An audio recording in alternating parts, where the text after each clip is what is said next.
من حامله‌دار هستم، شوهرم میگوید که کودک را بگیر.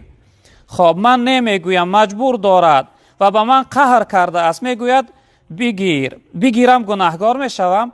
اکنون خواهر محترمه اسقاط حمل که یعنی در این زمان ما ابورت میگویم به زبان روسی، یعنی کودک بیرون کردن از رحم، این تا سن 4 ماهگی را به عذر و برازیگی زن و شوهر درست است. مثلا همون کودک اگر یگان ضرر در جسم و بدنی مادر بیاره یا اینکه کودک خودش معیبی و ناسالم باشه، در این صورت به اجازت زن و شوهر تا 4 ماهگی را یعنی که درست است که اسقاط کنن، یعنی کودک از رحم بیرون کنن.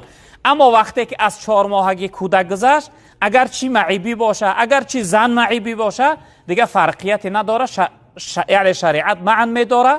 اگر از 4 ماه کودک بالا را انسان رفته ابورت کنه یعنی اسقاط کنه، اگر حکمی همون انسان کشت یعنی آدم کشهای زمان جاهلیت داره. پیش اسلام فرزنداش و زنده به گور میکردن و یعنی اونها را میکشتن که خداوند در قرآن به گویا است که در روز قیامت پروردگار از همون کودکان میپرسید است که و اذا الموءودة سئلت بأی ذنب قتلت، اون کودکان را پروردگار میپرسید که پدر و مادر شما را به چی گناه کشتن، از چی رو کشتن.